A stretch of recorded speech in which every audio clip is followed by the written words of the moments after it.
ರಾತ್ರಿ ವೇಳೆ ನಿದ್ದೆ ಸರಿಯಾಗಿ ಬರೋದಿಲ್ಲ. ಮಧ್ಯ ಮಧ್ಯ ಎಚ್ಚರ ಜಾಸ್ತಿ ಆಗ್ತಿರುತ್ತೆ. ಕಂಪ್ಲೀಟ್ ಸೌಂಡ್ ಸ್ಲೀಪ್ ಆಗಿದೆ ಅನ್ನೋ ಫೀಲೇ ಇರೋದಿಲ್ಲ. ಈ ಥರ ನಿಮ್ಗೇನಾದರೂ ಆಗ್ತಿದ್ರೆ ಈ ವಿಡಿಯೋ ನಿಮಗಾಗಿ. ನಮಸ್ಕಾರ ಪ್ರಿಯ ವೀಕ್ಷಕರೇ, ನಾನು ಡಾಕ್ಟರ್ ಸಹನಾ ಕೃಷ್ಣ, ನಿಮ್ಮ ನೆಚ್ಚಿನ ಆಯುರ್ವೇದ ತಜ್ಞೆ. ಬೆಳಿಗ್ಗೆಯಿಂದ ನೈಟ್ವರೆಗೂ ಕೆಲಸ ಮಾಡಿ ಬಂದಮೇಲೆ ಆಬ್ವಿಯಸ್ಲಿ ಎಲ್ರಿಗೂ ಎನರ್ಜಿ ಡ್ರೈನ್ ಔಟ್ ಆಗುತ್ತೆ. ಹೇಗೆ ಮೊಬೈಲಲ್ಲಿ ಬ್ಯಾಟ್ರಿ ಕಮ್ಮಿ ಆದರೆ ಚಾರ್ಜ್ ಮಾಡಬೇಕು, ಹಾಗೆ ನಮ್ಮನ್ನ ನಾವು ಚಾರ್ಜ್ ಮಾಡಬೇಕು. ನಾವು ಹೇಗೆ ಚಾರ್ಜ್ ಮಾಡ್ಕೊಳ್ಳೋದು ಅಂತಂದರೆ, ಒಳ್ಳೆಯ ನಿದ್ದೆಯಿಂದ ನಮ್ಮ ಬಾಡಿ ರೀಚಾರ್ಜ್ ಆಗುತ್ತೆ. ಆದರೆ ಈ ನಿದ್ದೆನೇ ದೊಡ್ಡ ಸಮಸ್ಯೆ ಆದರೆ ಏನು ಮಾಡೋದು? ಡೋಂಟ್ ವರಿ ವೀಕ್ಷಕರೇ, ಇಂದಿನ ಸಂಚಿಕೆಯಲ್ಲಿ ನಾನು ನಿದ್ರಾ ನಾಶ ಅಥವಾ ನಿದ್ರಾಹೀನತೆಯ ಬಗ್ಗೆ ಕಂಪ್ಲೀಟ್ ಮಾಹಿತಿಯನ್ನು ನೀಡ್ತಾ ಇದ್ದೀನಿ. ವಿಡಿಯೋವನ್ನು ಕೊನೆವರೆಗೂ ನೋಡಿ ಆರೋಗ್ಯವಾಗಿರಿ. ವೆಲ್ಕಮ್ ಟು ಆರೋಗ್ಯ ಸಿರಿ. ಇಂದಿನ ವಿಷಯ ನಿದ್ರಾಹೀನತೆ ಅಥವಾ ನಿದ್ರಾ ನಾಶ. Let's talk Ayurveda with doctor Sahana Krishna.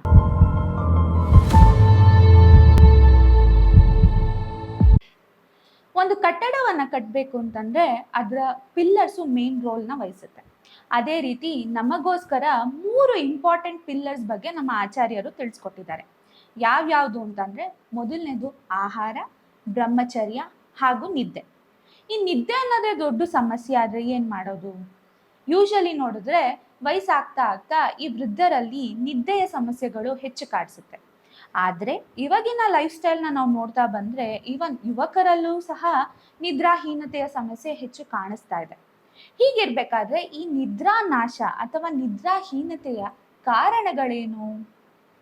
First and foremost ನೋಡಬೇಕು ಅಂತಂದರೆ ಓವರ್ ಥಿಂಕಿಂಗ್, ತುಂಬ ಟೆನ್ಷನ್ ಮಾಡ್ಕೊಳ್ಳೋದು, ಆಂಗ್ಸೈಟಿ, ಡಿಪ್ರೆಷನ್.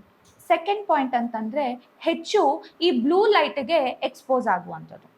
ಯೂಶಲಿ ನಾವು ಮಾರ್ನಿಂಗ್ ಟು ಈವ್ನಿಂಗು ನಮ್ಮದು ಕೆಲಸಗಳೇ ಮೇನ್ಲಿ ಈ ಲ್ಯಾಪ್ಟಾಪ್ ಮೇಲೆ ಇಲ್ಲ ಮೊಬೈಲ್ ಮೇಲೆ ಡಿಪೆಂಡ್ ಆಗಿರುತ್ತೆ. ಈ ಸೋಷಿಯಲ್ ಮೀಡಿಯಾನ ಹೆಚ್ಚು ಸ್ಕ್ರೋಲ್ ಮಾಡೋದ್ರಿಂದ, ಟಿ ವಿಗಳನ್ನ ಹೆಚ್ಚು ನೋಡೋದ್ರಿಂದನೂ ಸಹ ನಮ್ಮ ಬಾಡಿಯ ಮೇಲೆ ಇಂಪ್ಯಾಕ್ಟ್ ಆಗುತ್ತೆ. ಸೊ ಇದರಿಂದನೂ ನಿದ್ದೆಯ ಒಂದು ಸಮಸ್ಯೆ ಕಾಡಿಸುವಂಥ ಚಾನ್ಸಸ್ ಹೆಚ್ಚಿರುತ್ತೆ. ಮತ್ತು ನಾನು ಯೂಶಲಾಗೆ ಹೇಳಿದೆ, ಈ ವಯಸ್ಸಾಗ್ತಾ ಆಗ್ತಾ ವೃದ್ಧರಲ್ಲಿ ನಿದ್ದೆಯ ಸಮಸ್ಯೆ ಹೆಚ್ಚು ಕಂಡು ಬರುತ್ತೆ. ಅದು ಯಾಕೆ ಅಂತಂದರೆ, ಆ ಒಂದು ಪಿರಿಯಡಲ್ಲಿ, ಆ ಒಂದು ಅವಧಿಯಲ್ಲಿ ವಾತ ಜನರಲ್ ಆಗೇನೆ ಹೈ ಇರುತ್ತೆ, ಅಂದರೆ ವಾತ ವೃದ್ಧಿ ಇರುತ್ತೆ. ಬಟ್ ಯುವಕರಲ್ಲೂ ಯಾಕೆ ಕಾಣಿಸ್ಕೊಳ್ಳುತ್ತೆ ನೋಡಿ, ಇದು ಯಾವ ಏಜ್ ಗ್ರೂಪಲ್ಲಾದರೂ ಈ ನಿದ್ದೆ ಸಮಸ್ಯೆ ಇರಬಹುದು. ಅದು ಮೇನ್ಲಿ ಬಿಕಾಸ್ ಯಾರು ಹೆಚ್ಚು ವಾತಕರ ಆಹಾರ ಹಾಗೂ ವಿಹಾರವನ್ನು ಫಾಲೋ ಮಾಡ್ತಾ ಇರ್ತಾರೆ, ಅವರಲ್ಲಿ ವಾತ ಕ್ರಮೇಣವಾಗಿ ವೃದ್ಧಿ ಆಗ್ತಾ ಬರುತ್ತೆ. ಸೊ ವಾತ ವೃದ್ಧಿ ಆದರೆ ನಿದ್ರಾಹೀನತೆಯ ಸಮಸ್ಯೆ ಹೆಚ್ಚಾಗುತ್ತೆ. ಇದು ಒಂದು ರೀಸನ್ ಆಗಿರ್ಬೋದು. ಇಲ್ಲ ಅಂದರೆ ಪ್ರಾಪರ್ ಟೈಮಲ್ಲಿ ಪ್ರಾಪರಾಗಿ ನಿದ್ದೆ ಮಾಡದೇ ಇರೋದು. ಹೀಗಂದ್ರೆ ಏನು? ಯೂಶಲಿ ಬೆಳಗಿನ ಸಮಯದಲ್ಲಿ ಯಾರು ಮಲ್ಕೊತಾರೆ ಅವ್ರಿಗೆ ನೈಟು ನಿದ್ದೆ ಸರಿಯಾಗಿ ಬರಲ್ಲ. ಅದು ಜನರಲ್ ಆಗಿ ಎಲ್ಲರೂ ಫೇಸ್ ಮಾಡುವಂಥದ್ದಲ್ವಾ. ಸೊ ನಿದ್ದೆ ಅಂತಂದ್ರೆ ನೈಟು ನಾವು ನಿದ್ದೆ ಮಾಡೋಕ್ಕೆ ಹೋದರೆ ಪ್ರಾಪರ್ ನಿದ್ದೆ ಆಗಬೇಕು. ಬಟ್ ಮಾರ್ನಿಂಗ್ ಟೈಮಲ್ಲಿ ನಾವು ನಿದ್ದೆ ಮಾಡ್ತೀವಿ ಅಂತಂದರೆ ನೈಟ್ ಆಬ್ವಿಯಸ್ಲಿ ಡಿಸ್ಟರ್ಬ್ ಸ್ಲೀಪ್ ಆಗಿರುತ್ತೆ. ಇದು ಒಂದು ರೀಸನ್ ಆಗಿರ್ಬೋದು.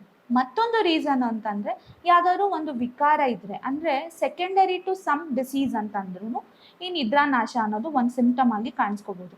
ಎಕ್ಸಾಂಪಲ್ ಹೇಳಬೇಕು ಅಂತಂದರೆ, ಅಸ್ತಮಾ ಪೇಷಂಟ್ಸಲ್ಲಿ ಯೂಶಲಿ ಅವರು ನೈಟ್ ಮಲ್ಕೊಳಕ್ಕೆ ಹೋದಾಗ ನಿದ್ದೆ ಬರೋದಿಲ್ಲ. ಬಿಕಾಸ್ ಅಸ್ತಮಾಯಿಂದ ಅವ್ರಿಗೆ ಉಸಿರಾಟದ ಒಂದು ತೊಂದರೆ ಹೆಚ್ಚಾಗುತ್ತೆ. ಸೊ ಅದರಿಂದ ಅವ್ರಿಗೆ ಡಿಸ್ಟರ್ಬ್ ಸ್ಲೀಪ್ ಇರ್ಬೋದು. ಇಲ್ಲ ಅಂತಂದರೆ ಆರ್ಥ್ರೈಟಿಸ್ ಪೇಷಂಟಲ್ಲಿ ಈ ನೋವುಗಳು ಕಾಡಿಸುವಂಥದ್ದು ಹೆಚ್ಚು ನೈಟ್ ಸಮಯದಲ್ಲಿ. ಸೊ ಈ ಥರ ಒಂದು ಟೈಮಲ್ಲಿ ಹೆಚ್ಚು ನೋವು ಕಾಣಿಸ್ತಾ ಇದ್ರೆ ನಿದ್ದೆ ಸರಿಯಾಗಿ ಬರೋದಿಲ್ಲ. ಇದು ಒಂದು ರೀಸನ್ ಆಗಿರ್ಬೋದು. ಮತ್ತೊಂದು ಇಂಪಾರ್ಟೆಂಟ್ ರೀಸನ್ ಅಂತಂದರೆ ಇಂಪ್ರಾಪರ್ ಡಯಟ್ ತಗೊಳ್ಳುವಂಥದ್ದು. ಹೆಚ್ಚು ಯಾರು ಕಾಫಿನ ಪ್ರಿಫರ್ ಮಾಡ್ತಾರೆ, ಇಲ್ಲಾಂದರೆ ಶುಗರಿ ಐಟಮ್ಸ್ನ ಪ್ರಿಫರ್ ಮಾಡ್ತಾರೆ, ಅವರಲ್ಲೂ ಈ ಒಂದು ನಿದ್ದೆ ಸಮಸ್ಯೆಯನ್ನು ನೀವು ನೋಡಬಹುದು. ಸೊ ಇದೆಲ್ಲ ಒಂದು ನಿದ್ರಾ ನಾಶಕ್ಕೆ ಕಾರಣಗಳಾಯಿತು.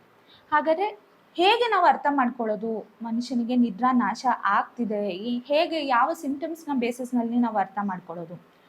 ಫಸ್ಟ್ ಆ್ಯಂಡ್ ಫಾರ್ಮೋಸ್ಟ್ ನೀವು ನೋಡಬೇಕು ಅಂತಂದರೆ, ಮಲ್ಕೊಳಕ್ಕೆ ಹೋದರೆ ಬೇಗ ನಿದ್ದೆ ಬರೋಲ್ಲ, ಅಂದರೆ ಡಿಲೇಡ್ ಸ್ಲೀಪ್. ಮಲ್ಕೊಂಡ್ರೂ ಮಧ್ಯೆ ಎಚ್ಚರ ಆಗುತ್ತೆ, ಅಂದರೆ ಡಿಸ್ಟರ್ಬ್ ಸ್ಲೀಪ್, ಇನ್ ಬಿಟ್ವೀನ್ ಎಚ್ಚರ ಆಗುವಂಥದ್ದು. ಇಲ್ಲ ಮಲಗಿದ್ರೂ ಪ್ರಾಪರಾಗಿ ಸ್ಲೀಪ್ ಆಗಿಲ್ಲ ಅನ್ನುವಂಥ ಒಂದು ಫೀಲಿಂಗ್, ಅಂದರೆ ನೋ ಪ್ರಾಪರ್ ಸೌಂಡ್ ಸ್ಲೀಪ್. ಇದು ಒಂದು ರೀಸನ್ ಇರುತ್ತೆ.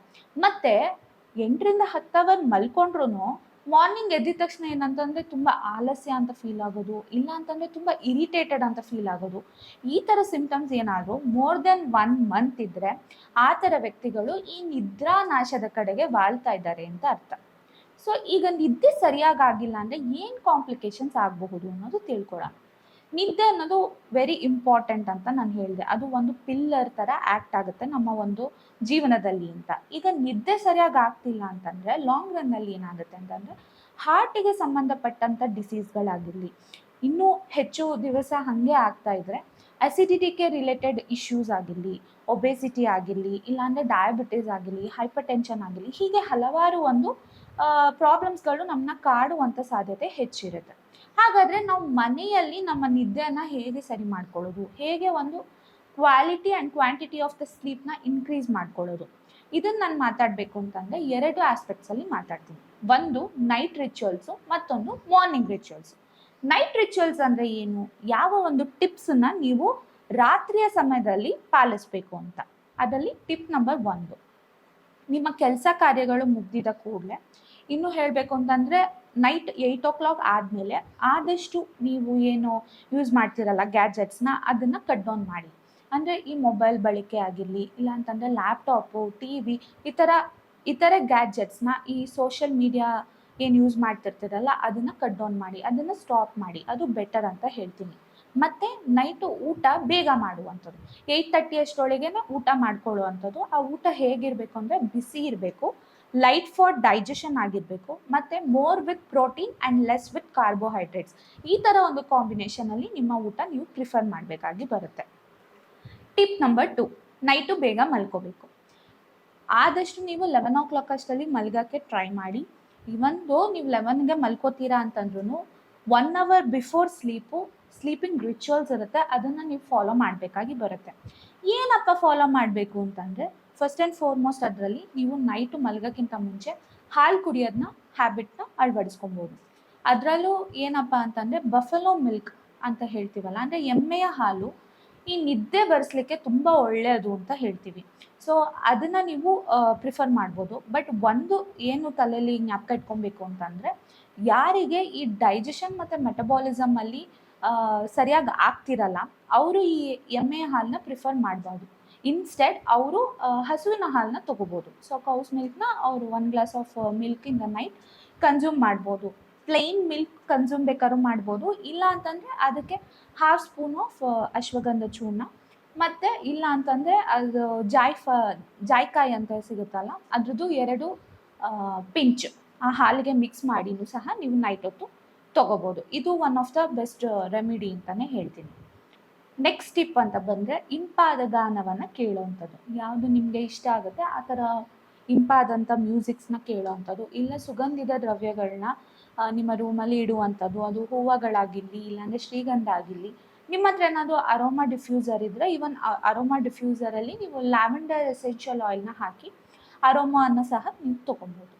ನೆಕ್ಸ್ಟ್ ಟಿಪ್ ಏನಪ್ಪ ಅಂತಂದರೆ, ಯೂಶಲಿ ನಿದ್ದೆ ಬರಬೇಕು ಅಂತಂದರೆ ನಮ್ಮ ಶರೀರ ಹಾಗೂ ಇಂದ್ರಿಯ ಟಯರ್ಡ್ ಆಗಿದ ತಕ್ಷಣ ಅದು ಡಿಟ್ಯಾಚ್ ಆಗೋಕ್ಕೆ ಟ್ರೈ ಮಾಡುತ್ತೆ. ಆ ಒಂದು ಸಂದರ್ಭದಲ್ಲೇ ನಮಗೆ ಈ ನಿದ್ದೆ ಅನ್ನೋದು ಬರೋದು. ಸೊ ಈ ನೈಟು ನೀವು ಮಲ್ಕೊಬೇಕಾದ್ರೆ ಗ್ರ್ಯಾಟಿಟ್ಯೂಡ್ನ ಫಾಲೋ ಮಾಡಿ. ಅಂದರೆ ದೇವರಿಗೆ ಧನ್ಯವಾದಗಳನ್ನ ಹೇಳುವಂಥದ್ದು, ಇಲ್ಲಾಂದರೆ ಜರ್ನಲಿಂಗ್ನ ಪ್ರಾಕ್ಟೀಸ್ ಮಾಡುವಂಥದ್ದು. ನಿಮಗೆ ಡೈರಿ ಬರೆಯುವಂತಹ ಅಭ್ಯಾಸಗಳಿದ್ರೆ ಅದನ್ನು ಸಹ ನೀವು ಬರಿತಾ ಹೋಗ್ಬೋದು. ಆ ಅಭ್ಯಾಸವನ್ನು ನೀವು ಅಳವಡಿಸ್ಕೋತಾ ಬರ್ಬೋದು. ಇದು ಒಂದು ಬೆಸ್ಟ್ ಟಿಪ್ ಅಂತಲೇ ಹೇಳ್ತೀನಿ. ಮಲ್ಗೋಕ್ಕಿಂತ ಮುಂಚೆ ಮತ್ತೊಂದು ಟಿಪ್ ಅಂತಂದರೆ ಪಾದಾಭ್ಯಂಗವನ್ನು ಪ್ರಾಕ್ಟೀಸ್ ಮಾಡೋದು. ನಾನು ಎಷ್ಟೊಂದು ಸಂಚಿಕೆಯಲ್ಲಿ ಈ ಪಾದಾಭ್ಯಂಗದ ಬಗ್ಗೆ ಹೆಚ್ಚಿನ ಮಾಹಿತಿಯನ್ನು ನೀಡಿದ್ದೀನಿ. ನೀವಿನ್ನೂ ಅದನ್ನು ನೋಡಿಲ್ಲ ಅಂತಂದರೆ ಪ್ರೀವಿಯಸ್ ಎಪಿಸೋಡ್ಸ್ನ ಹೋಗಿ ಚೆಕ್ಔಟ್ ಮಾಡಿ. ಪಾದಾಭ್ಯಂಗನ ಮಾಡೋದ್ರಿಂದ ಖಂಡಿತವಾಗ್ಲೂ ನಿಮಗೆ ಒಳ್ಳೆಯ quality and quantity of the sleep ನಿಮಗೆ ಸಿಗುತ್ತೆ. ಸೊ ಮನೆಯಲ್ಲಿ ಏನಿಲ್ಲ, ತುಪ್ಪ ಅಥವಾ ಎಳ್ಳೆಣ್ಣೆ, ಇಲ್ಲ ಅಂತಂದರೆ ಕೊಬ್ಬರಿ ಎಣ್ಣೆ ಇದ್ದರೆ ಆ ಎಣ್ಣೆಯನ್ನು ತಗೊಂಡು ನಿಮ್ಮ ಪಾದಗಳಿಗೆ ನೀವು ಮಸಾಜ್ ಮಾಡ್ತಾ ಬರ್ಬೋದು. ಸೊ ಪಾದಾಭ್ಯಂಗದಿಂದ ಒಳ್ಳೆಯ ನಿದ್ದೆನೂ ಬರುತ್ತೆ ಮತ್ತು ಶ್ರಮನೂ ಕಮ್ಮಿ ಆಗುತ್ತೆ. ಮತ್ತು ಏನು ನಿಮಗೆ ಮಾನಸಿಕ ಒತ್ತಡಗಳು ಕಾಡಿಸ್ತಾ ಇರುತ್ತೆ ಈ ಡೈಲಿ ಸ್ಟ್ರೆಸ್ಫುಲ್ ಲೈಫಿಂದ, ಅದು ಸಹ ನಿಮಗೆ ಕಮ್ಮಿ ಆಗ್ತಾ ಬರುತ್ತೆ. ಓವರ್ ಆಲ್ ನಿಮಗೆ ಒಳ್ಳೆಯ ಒಂದು ಸ್ಲೀಪ್ಗೆ ಇದು ಹೆಲ್ಪ್ ಮಾಡುತ್ತೆ ಅಂತಲೇ ಹೇಳ್ಬೋದು. ನೆಕ್ಸ್ಟ್ ಟಿಪ್ಪು ಲೇಪ ಅಪ್ಲಿಕೇಶನ್. ಈಗ ಸುಗಂಧಿ ದ್ರವ್ಯಗಳ ಒಂದು ಲೇಪವನ್ನು ಫುಲ್ ಮುಖ ಆಗಿರಲಿ, ಇಲ್ಲಾಂದರೆ ಫೋರ್ಹೆಡ್ಗಾಗಿರಲಿ ಹಚ್ಚಬಹುದು. ಯಾವುದರಿಂದ ಹಚ್ಚಬೇಕು ಅಂತಂದರೆ, ಜಾಯ್ಕಾಯಿನ ನೀವು ನೀರಲ್ಲಿ ಇಲ್ಲಾಂದರೆ ಹಾಲಲ್ಲಿ ತೇದ್ಬಿಟ್ಟು ಫೋರ್ಹೆಡ್ಗೆ ಇಲ್ಲ ಫುಲ್ ಮುಖಕ್ಕೂ ನೀವು ಹಚ್ತಾ ಬರ್ಬೋದು. ಇದು ಸಹ ನಿಮಗೆ ಒಳ್ಳೆಯ ನಿದ್ದೆ ಕೊಡಲಿಕ್ಕೆ ಹೆಲ್ಪ್ ಮಾಡುತ್ತೆ. ಲಾಸ್ಟ್ ಟಿಪ್ಪು ಏನಪ್ಪ ಅಂತಂದರೆ, ನಸ್ಯವನ್ನು ಫಾಲೋ ಮಾಡೋದು. ಐ ನೋ ಈ ನಸ್ಯ ಅನ್ನೋದು ಮನೇಲಿ ಫಾಲೋ ಮಾಡೋದು ತುಂಬ ಕಷ್ಟ ಇದೆ, ನೀವು ಪ್ರಾಪರಾಗಿ ನಸ್ಯ ಕರ್ಮವನ್ನು ಮಾಡಬೇಕು ಅಂತಂದರೆ. ಆದರೆ ಪ್ರತಿಮರ್ಶ ನಸ್ಯವನ್ನು ನೀವು ಮನೇಲಿ ಫಾಲೋ ಮಾಡ್ಬೋದು. ನೈಟು ಮಲ್ಗೋಕ್ಕಿಂತ ಮುಂಚೆ ನೀವು ನಿಮ್ಮ ಕಿರುಬೆರಳಲ್ಲಿ ಒಂದು ತುಪ್ಪವನ್ನು ಅದ್ದಿ ಅದನ್ನು 2 ಮೂಗುಗಳ ಒಳಗೆ ಸ್ಮಿಯರ್ ಮಾಡುವಂಥದ್ದು, ಅದನ್ನು ಹಚ್ತಾ ಬರುವಂಥದ್ದು. ಹೀಗೆ ಮಾಡೋದ್ರಿಂದನೂ ಸಹ ನಿಮಗೆ ಒಂದು ಒಳ್ಳೆಯ ಕ್ವಾಲಿಟಿ ಆಫ್ ದ ಸ್ಲೀಪಿಗೆ ಅದು ಹೆಲ್ಪ್ ಮಾಡುತ್ತೆ ಅಂತ ಹೇಳ್ತೀನಿ. ಇದಿಷ್ಟು ನಿಮಗೆ ನೈಟ್ ರಿಚುವಲ್ಸ್ ಆಯಿತು, ಅಂದರೆ ನೈಟು ಏನು ಮಾಡಬೇಕು ಮಲ್ಗೋಕ್ಕಿಂತ ಮುಂಚೆ ಅನ್ನೋದಾಯಿತು. ಈಗ ನಾವು ಡೇ ರಿಚುವಲ್ಸ್ ಬಗ್ಗೆ ಮಾತಾಡೋಣ. ಅಂದರೆ ಮಾರ್ನಿಂಗ್ ಟೈಮಲ್ಲಿ ನಾವೇನು ಪ್ರಾಕ್ಟೀಸ್ ಮಾಡಬೇಕು ಅಂತ. ಫಸ್ಟ್ ಆ್ಯಂಡ್ ಫಾರ್ಮೋಸ್ಟು ನೀವು ಮಾರ್ನಿಂಗು ಎಷ್ಟು ಗಂಟೆಗೆ ಎದ್ದೇಳಬೇಕು ಮತ್ತು ಎಷ್ಟು ಗಂಟೆಗೆ ಮಲ್ಕೋಬೇಕು ಅನ್ನೋದನ್ನ ಡಿಸೈಡ್ ಮಾಡಬೇಕಾಗತ್ತೆ. ಯಾಕಂದರೆ ಒಂದು ದಿನ ಒಂದು ಟೈಮಿಗೆ ಎದ್ದೇಳೋದು, ಇನ್ನೊಂದು ದಿನ ಇನ್ನೊಂದು ಟೈಮಿಗೆ ಮಲ್ಗೋದು, ಹೀಗೆ ಮಾಡೋದ್ರಿಂದ ನಮ್ಮ ಬಯಾಲಜಿಕಲ್ ಕ್ಲಾಕ್ ಏನಿರುತ್ತಲ್ಲ ಅದು ವೇರಿಯೇಷನ್ ಆಗುತ್ತೆ, ಅಂದರೆ ಹ್ಯಾಂಪರ್ ಆಗುತ್ತೆ. ನಮ್ಮ ಸರ್ಕ್ಯಾಡಿಯನ್ ರಿದಮ್ನ ನಾವು ಕರೆಕ್ಟ್ ಮಾಡ್ಕೊಬೇಕು ಅಂತಂದರೆ ಪ್ರಾಪರ್ ಎಷ್ಟು ಗಂಟೆಗೆ ಮಲ್ಕೊಬೇಕು, ಎಷ್ಟು ಗಂಟೆಗೆ ಏಳಬೇಕು ಅನ್ನೋದನ್ನ ಡಿಸೈಡ್ ಮಾಡಬೇಕು ಫಸ್ಟು. ಇಲ್ಲ ಅಂತಂದರೆ ಹಾರ್ಮೋನಲ್ ವೇರಿಯೇಷನ್ ಆಗುತ್ತೆ, ಅದರಿಂದ ನಮ್ಮ ನಿದ್ದೆ ಮೇಲೆ ತುಂಬ ಇಂಪ್ಯಾಕ್ಟನ್ನು ಕೊಡುತ್ತೆ.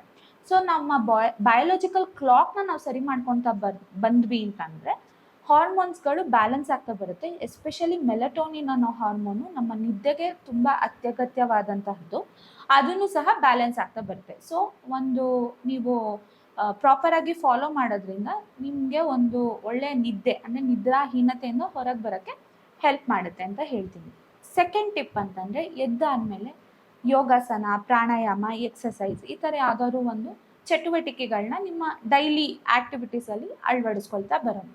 ಥರ್ಡ್ ಟಿಪ್ ಅಂತಂದರೆ ನಾನು ಯಾವಾಗಲೂ ಹೇಳ್ತಾ ಇರ್ತೀನಿ, ಅಭ್ಯಂಗ ಅನ್ನೋದು ಎವ್ರಿಡೇ ಯಾರು ಬೇಕಾದ್ರೂ ಫಾಲೋ ಮಾಡ್ಬೋದು. ಸೊ ನೀವು ಮಾರ್ನಿಂಗು ಸ್ನಾನಕ್ಕಿಂತ ಮುಂಚೆ ನೀವು ಚೆನ್ನಾಗಿ oil massage, whole body oil ಮಸಾಜ್ನ ಮಾಡುವಂಥದ್ದು. ಅದಾದಮೇಲೆ ಉತ್ಸಾದನ, ಅಂದರೆ ಕೆಲವೊಂದು mixture of powders, example triphala ಆಗಿರಲಿ, ಬೇಸನ್ ಆಗಿರಲಿ, ಟರ್ಮರಿಕ್ ಆಗಿರಲಿ, ಚಂದನ ಆಗಿರಲಿ, ಈ ಒಂದು ಪೌಡರ್ ಕಾಂಬಿನೇಷನ್ನ ತೊಗೊಂಡು ಅದಕ್ಕೆ ಸ್ವಲ್ಪ ನೀರನ್ನು ಹಾಕಿ ಇಲ್ಲ ಹಾಲನ್ನು ಹಾಕಿ ಪೇಸ್ಟ್ ಥರ ಮಾಡಿಕೊಂಡು ಬಾಡಿಗೆ ಫುಲ್ ಹಚ್ತಾ ಬರುವಂಥದ್ದು. ಹಚ್ಚಾದ್ಮೇಲೆ ಸ್ನಾನ ಮಾಡುವಂಥದ್ದು. ಇಲ್ಲಿ ನೀವು ಪೇಸ್ಟನ್ನು ಹಚ್ಚಾದ್ಮೇಲೆ ಸೋಪನ್ನು ಯೂಸ್ ಮಾಡಬಾರ್ದು, ಬಿಕಾಸ್ ಇದೇ ಒಂದು ಕ್ಲೆನ್ಸರ್ ಥರ ಆ್ಯಕ್ಟ್ ಆಗುತ್ತೆ. ಸೊ ಈ ಥರ ಒಂದು ರಿಚುವಲ್ನ ನೀವು ನಿಮ್ಮ ಡೈಲಿ ರೊಟೀನಲ್ಲಿ ಆ್ಯಡ್ ಮಾಡ್ತಾ ಬರಬಹುದು. ಸೊ ಈ ಥರ ಒಂದು ರಿಚುವಲ್ನ ಫಾಲೋ ಮಾಡೋದ್ರಿಂದ ಬಾಡಿಲಿ ಶ್ರಮ ಇರುತ್ತಲ್ಲ, ನಮಗೆ ಟಯರ್ಡ್ ಆಗ್ತಿದೆ ಅಂತ ಯಾವಾಗಲೂ ಹೇಳ್ತಿರೋರ್ಗು ಶ್ರಮವನ್ನು ಕಮ್ಮಿ ಮಾಡ್ಕೊಬೋದು. ಮತ್ತು it is good for skin also ಅಂತಲೂ ಹೇಳ್ತೀನಿ. ಮತ್ತು ಒಳ್ಳೆ ನಿದ್ದೆನೂ ಕೊಡಲಿಕ್ಕೆ ಇದು ಹೆಲ್ಪ್ ಮಾಡುತ್ತೆ. ಈಗ ಆಯುರ್ವೇದದಲ್ಲಿ ನಿದ್ರಾನಾಶ ಅಥವಾ ನಿದ್ರಾಹೀನತೆ, ಇದನ್ನು ಈವನ್ ಇನ್ಸೋಮ್ನಿಯಾ ಅಂತಲೂ ಕರಿತೀವಿ. ಇದಕ್ಕೆ ಏನು ಟ್ರೀಟ್ಮೆಂಟ್ ಮೊಡಾಲಿಟೀಸ್ ಅವೈಲಬಲ್ ಇದೆ ಅನ್ನೋದನ್ನ ತಿಳ್ಕೊಳ್ಳೋಣ. ಆಯುರ್ವೇದದಲ್ಲಿ ಶಿರೋಬಸ್ತಿ, ಶಿರೋ ಅಭ್ಯಂಗ, ಪಾದಾಭ್ಯಂಗ, ನಸ್ಯ ಅಂತ ಹಲವಾರು ಚಿಕಿತ್ಸೆಗಳಿದೆ. ಈವನ್ ಶಿರೋಲೇಪ ಅಂತಲೂ ಸಹ ಮಾಡ್ತೀವಿ. ಈ ಥರ ಹಲವಾರು ಚಿಕಿತ್ಸೆಗಳು ಅವೈಲಬಲ್ ಇದೆ. ಈವನ್ ಇಂಟರ್ನಲ್ ಮೆಡಿಕೇಶನ್ಸ್ ನೋಡಬೇಕು ಅಂತಂದರೆ ಚೂರ್ಣಗಳು, ನಾನು ಆಗಲೇ ಹೇಳಿದೆ ಅಶ್ವಗಂಧ ಚೂರ್ಣ ಯೂಸ್ ಮಾಡ್ತೀವಿ. ಇಲ್ಲ ಅಂತಂದರೆ ವಟಿಗಳಲ್ಲಿ ಬ್ರಾಹ್ಮಿ ವಟಿ, ಆಸವ ಅರಿಷ್ಟಗಳು, ಹೀಗೆ ಹಲವಾರು ಫಾರ್ಮ್ಸಲ್ಲಿ ನಮ್ಮ ಹತ್ರ ಟ್ರೀಟ್ಮೆಂಟ್ ಅವೈಲಬಿಲಿಟಿ ಇದೆ. ಬಟ್ ನಿಮಗೆ ಯಾಕೆ ನಿದ್ರಾಹೀನತೆ ಆಗ್ತಿದೆ ಅನ್ನೋದು ಇಸ್ ವೆರಿ ಇಂಪಾರ್ಟೆಂಟ್. ಸೊ ನೀವು ನಿಮ್ಮ ನಿಯರ್ ಬೈ ವೈದ್ಯರಾಗಿರಲಿ ಅವ್ರ ಹತ್ರ ಹೋಗಿ ಸಲಹೆಯನ್ನು ಪಡ್ಕೊಬೋದು. ಇಲ್ಲ ಅಂತಂದರೆ ನಿಮ್ಮ ಸ್ಕ್ರೀನ್ ಮೇಲೆ ಡಿಸ್ಪ್ಲೇ ಆಗ್ತಿರುವಂಥ ನಂಬರ್ಗೆ ನೀವು ಕಾಲ್ ಮಾಡಿ ನನ್ನನ್ನು ಸಹ ಕಾಂಟ್ಯಾಕ್ಟ್ ಮಾಡ್ಬೋದು.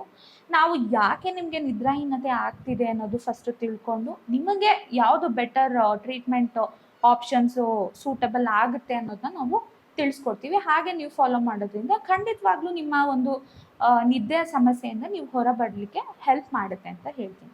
ಈಗ ಪ್ರಾಕ್ಟಿಕಲ್ ಡಿಫಿಕಲ್ಟೀಸ್ ಬಗ್ಗೆ ಮಾತಾಡ್ತೀನಿ. ಅಂದರೆ ನೈಟ್ ಶಿಫ್ಟ್ ಮಾಡೋರು ಯೂಶಲಿ ನೈಟು ಮಲ್ಗೋಕ್ಕಾಗಲ್ಲ, ಅಂಥವ್ರು ಏನು ಮಾಡೋದು? ಅಂಥವ್ರಿಗೆ ನಾನು ಏನು ಸಜೆಸ್ಟ್ ಮಾಡಲಿಕ್ಕೆ ಇಷ್ಟಪಡ್ತೀನಿ ಅಂತಂದರೆ, ಆದಷ್ಟು ನೈಟ್ ಶಿಫ್ಟಿಂದ ನಿಮಗೆ ತೊಂದರೆ ಆಗ್ತಿದ್ರೆ ನೀವು ಬೇರೆ ಒಂದು ಜಾಬ್ನ ಹುಡ್ಕೊಳ್ಳೋದು ಬೆಟರ್ ಅಂತ ಹೇಳ್ತೀನಿ. ಬಟ್ ನಿಮಗೆ ಬೇರೆ ಹುಡ್ಕೊಳ್ಳೋಕ್ಕಾಗಲ್ಲ, ಇದೇ ಮೇನ್ ಸೋರ್ಸ್ ಆಫ್ ಇನ್ಕಮ್ಮು, ಇದನ್ನೇ ನೀವು ಫಾಲೋ ಮಾಡಬೇಕಾಗುತ್ತೆ ಅನ್ನೋ ಒಂದು ಪರಿಸ್ಥಿತಿಯಲ್ಲಿ ನೀವಿದ್ದರೆ ನೈಟ್ ಎಷ್ಟೊತ್ತು ನಿದ್ದೆ ಕೆಟ್ಟಿರ್ತೀರ ಅದರ ಅರ್ಧದಷ್ಟು ನೀವು ಮಾರ್ನಿಂಗ್ ಟೈಮಲ್ಲಿ ಮಲ್ಕೊಬೋದು. ಸೊ ಅದು ಒಂದು ಬ್ಯಾಲೆನ್ಸ್ ಮಾಡಲಿಕ್ಕೆ ಹೆಲ್ಪ್ ಮಾಡುತ್ತೆ. ಆದರೆ ಊಟ ಮಾಡಾದ್ಮೇಲೆ ಮಲಗೋಕ್ಕಿಂತ ಆದಷ್ಟು ಏನಾದರೂ ತಿನ್ನೋಕ್ಕಿಂತ ಮುಂಚೆ ನೀವು ಒಂದು ಸ್ಲೀಪನ್ನು ನೀವು ಮುಗಿಸ್ಕೊಳ್ಳೋದು ಬೆಟರ್ ಅಂತ ಹೇಳ್ತೀನಿ. ಈಗ ಫೈನಲ್ ಆಗಿ ಏನು ಕನ್ಕ್ಲೂಡ್ ಮಾಡಲಿಕ್ಕೆ ನಾನು ಇಷ್ಟಪಡ್ತೀನಿ ಅಂತಂದರೆ, ನೋಡಿ ವೀಕ್ಷಕರೇ, ಹೆಚ್ಚು ಈ ನಿದ್ರಾನಾಶದಿಂದ ಬಳಲ್ತಾ ಇರೋರಿಗೆ ಸ್ಲೀಪಿಂಗ್ ಪಿಲ್ಸ್ ಆಗಿರಲಿ, ಬೇರೆ ಯಾವುದೇ ಒಂದು ಇಂಟರ್ನಲ್ ಮೆಡಿಕೇಷನ್ಸ್ ಆಗಿರಲಿ ತೊಗೊಳಕ್ಕೆ ಇಷ್ಟಪಡಲ್ಲ. ಅಂಥದ್ರಲ್ಲೂ ಆಲ್ಮೋಸ್ಟ್ ಬಳಲ್ತಾ ಇದ್ದಾರೆ, ಆಲ್ರೆಡಿ ಮೆಡಿಕೇಶನಲ್ಲಿ ಇದ್ದಾರೆ ಅಂತಂದ್ರೂ ಸಮ್ಟೈಮ್ಸ್ ಏನಾಗುತ್ತೆ, ಲಾಂಗ್ ರನ್ನಿಂದ ಮೆಡಿಸಿನ್ಸ್ ತಗೊಳ್ತಾ ಇರೋದ್ರಿಂದ ಅಷ್ಟು ಏನು ಅದು ಮೇಜರ್ ಎಫೆಕ್ಟ್ ತೋರಿಸ್ತಾ ಇರಲ್ಲ, ಲೈಕ್ ಅದ್ರದ್ದು ಪೊಟೆನ್ಸಿ ಕಮ್ಮಿ ಆಗ್ತಾ ಬರ್ತಿರುತ್ತೆ. ಇನ್ನು ಕೆಲವೊಂದ್ಸಲಿ ಯಾಕೆ ಈ ನಿದ್ರಾನಾಶ ಆಗ್ತಿದೆ ಅನ್ನೋದು ತುಂಬ ಇಂಪಾರ್ಟೆಂಟ್ ಆಗುತ್ತೆ. ಯಾಕಂದರೆ ನಾನು ಆಗಲೇ ಹೇಳಿದೆ, ಸೆಕೆಂಡರಿ ಟು ಸಮ್ ಡಿಸೀಸ್ ಆಗಿರ್ಬೋದು, ಲೈಕ್ ಅಸ್ತಮಾನೋ ಆರ್ಥ್ರೈಟಿಸೋ, ಇಲ್ಲ ಸಮ್ಟೈಮ್ಸ್ ಯಾವ್ದಾದ್ರು ಒಂದು ಡಿಸೀಸ್ಗೆ ನೀವು ತೊಗೊತಾ ಇರೋಂಥ ಮೆಡಿಸನ್ಸ್ದು ಸೈಡ್ ಎಫೆಕ್ಟ್ಸು ಸಹ ಆಗಿರ್ಬೋದು. ಸೊ ಅಲ್ಟಿಮೇಟ್ಲಿ ಈ ನಿದ್ರಾನಾಶ ಅಥವಾ ನಿದ್ರಾಹೀನತೆ, ಇನ್ಸೋಮ್ನಿಯಾ ಅಂತ ನಾವೇನು ಹೇಳ್ತೀವಿ, ಇದು ನಿಮ್ಮಲ್ಲಿ ಯಾಕೆ ಕಾಣಿಸ್ಕೊತಾ ಇದೆ, ಯಾಕೆ you are suffering from this ಅನ್ನೋದನ್ನ ರೂಲ್ ಔಟ್ ಮಾಡೋದು ತುಂಬ ಇಂಪಾರ್ಟೆಂಟ್. ಅದಕ್ಕೆ ನಿಮ್ಮ ಒಂದು ನಿಯರ್ ಬೈ ವೈದ್ಯರ ಹತ್ರ ಹೋಗ್ಬೋದು, ಇಲ್ಲಾಂದರೆ ನಮ್ಮನ್ನು ಬಂದು ಭೇಟಿ ಮಾಡ್ಬೋದು. ಸೊ ದ್ಯಾಟ್ ನಾವು ಎಕ್ಸ್ಪರ್ಟ್ ಒಪಿನಿಯನ್ ನಿಮಗೆ ಕೊಟ್ಟರೆ ಯಾಕೆ ಇದಾಗ್ತಿದೆ ಅನ್ನೋದು ನಾವು ಅರ್ಥ ಮಾಡಿಕೊಂಡು ನಿಮ್ಮ ಜೊತೆ ಮಾತಾಡಿ ನಿಮಗೆ ಟ್ರೀಟ್ಮೆಂಟ್ಗೆ ನಾವು ಸಜೆಸ್ಟ್ ಮಾಡಿದ್ರೆ ಇಟ್ ಈಸ್ ಲೈಕ್ ಒಂಥರ ಟೈಲರ್ಡ್ ಮೆಡಿಸನ್ ಥರ ಅನಿಸುತ್ತೆ.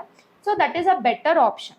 ಸೊ ನಿಮಗೆ ತುಂಬ ನಿದ್ರಾಹೀನತೆಯಿಂದ ನೀವು ಬಳಸ್ತಾ ಇದ್ದೀರಾ ಅಂದರೆ ಡಾಕ್ಟರ್ನ ಕನ್ಸಲ್ಟ್ ಮಾಡಿ ಮೆಡಿಸನ್ನ ತೊಗೊಳ್ಳೋದು ಬೆಟರ್ ಆಪ್ಷನ್ ಅಂತ ನಾನು ಹೇಳ್ತೀನಿ. ಇಲ್ಲ ಅಂತಂದರೆ ನೀವು ನಾ ಹೇಳ್ಕೊಟ್ಟಿರೋಂಥ ಈ ಟಿಪ್ಸನ್ನ ನೀವು ಮನೇಲಿ ಫಾಲೋ ಮಾಡ್ತಾ ಬರ್ಬೋದು. ಸೊ ಇಷ್ಟನ್ನು ಹೇಳ್ತಾ ಆಯುರ್ವೇದವನ್ನು ಅರಿಯೋಣ, ಆಯುರ್ವೇದವನ್ನು ಉಳಿಸಿ ಬೆಳೆಸೋಣ, ಮನೆ ಮನೆಯಲ್ಲೂ ಆಯುರ್ವೇದವನ್ನು ಅಳವಡಿಸಿಕೊಳ್ಳೋಣ. ಮುಂದಿನ ಸಂಚಿಕೆಯಲ್ಲಿ ಭೇಟಿಯಾಗೋಣ. ಜೈ ಧನ್ವಂತರಿ.